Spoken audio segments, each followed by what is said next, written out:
Suit on, make it look good. Slim fit. Yeah, right.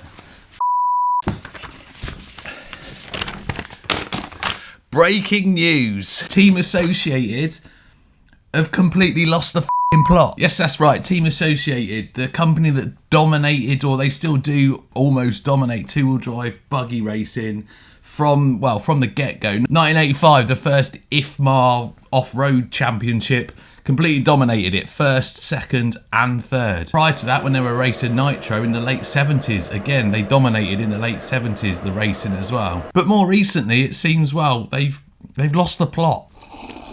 I put together a full sort of plan. I've got timings, I've got about the history of them, I've got all the bits and pieces, birth of a legend and stuff like that, titled The Rise and Fall of Team Associated.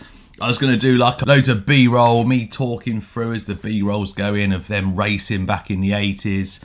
And then we're going to get onto more modern times. We're going to talk about all their success and where they started. But that's not me, is it? That is not me. This is not me.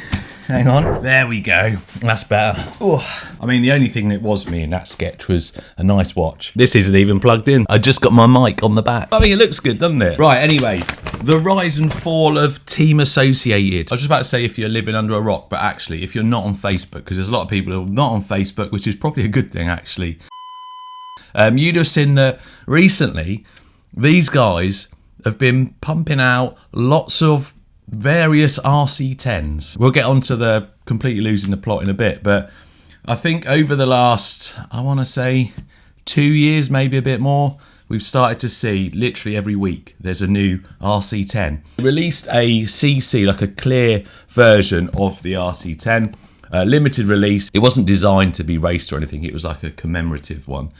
People went mad for that. And then they released a 40th anniversary RC10 with a numbered chassis. I got suckered into it. I really wanted one of the CC ones, the clear ones. They completely sold out of that. When these came out, you couldn't order to the UK from the Associated site. So we had to wait to see if any shops over here got them. I contacted Associated and they managed to get one to me, but then I also managed to get one from a shop. I don't know whether the RC10T was next, but this came out, so I bought this. We got a four-wheel drive one here that I bought as well. So I've done a little bit of research. So obviously we've got the gold pan, and there was a green one, a team car, a championship edition, a classic, a world's car, and various other ones. I also bought the NASCAR, and then it got to a point where I was like, there's another RC10 being released. I can't afford to buy every single one that gets released, and it seemed to be every week there was a new one. And I think the turning point was when we started seeing RC10 liveried stuff, or stuff named RC10 that had nothing to do with the RC10 like legacy other than the gold pan and like the white putt. In fact, I got suckered into that as well. They brought out a crawler, the RC10 trail truck, with that livery and all the white plastics and stuff. We had the RC10 six-wheel drive truck. It's all gone a little bit crazy. But more recently, what we've seen, I think this could be, I don't want to say the nail in the coffin, because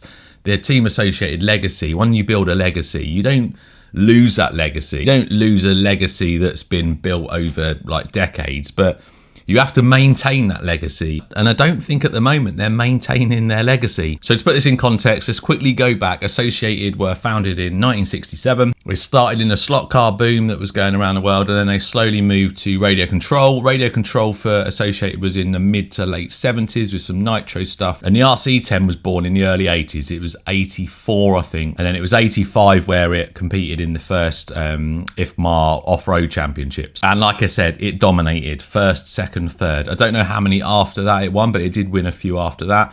And their legacies continued all the way through the 80s, the 90s, and even the 2000s. And even today, they're on the B7 now. This is a B6.4. Even today, the Associated Racing team are a dominant force. They're winning a lot of stuff. And the racing stuff they build is amazing. If we go back to the 80s, when the RC10 was that dominant force, we also had Tamiya, Kyosho, I think Losi were about as well, or Team Losi. There would be some others as well, but I'm talking about the ones that you're probably more familiar with, or the general public are more familiar with.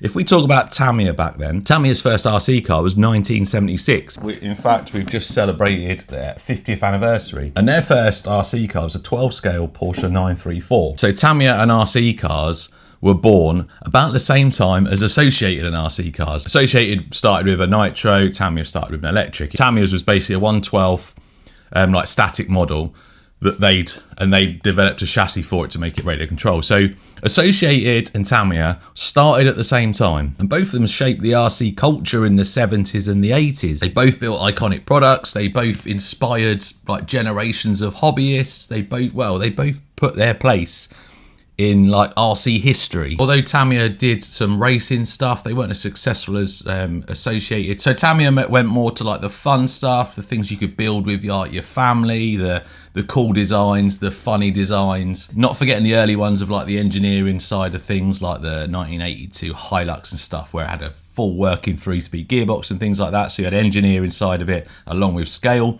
Associated went heavily into the racing side, designing, developing like fast race cars or race buggies. Both of them have built up that reputation, built up that legacy from the late 70s, the 80s, the 90s. And that's where we need to question now, why would a company that have built a legacy over, 4-5 decades, why would they need to lean on another company that have built a legacy over 5 decades to sell products? Earlier on in the year, I saw a picture of a new release from Associated, and I thought it was AI initially because it looked like a Tamiya Super Champ, and people were calling it the Ultra Champ, and I was like, there's no way Associated are gonna release something that looks like a rip-off of a Tamiya. Obviously the chassis was different. It was the RC10 Ultra Champ.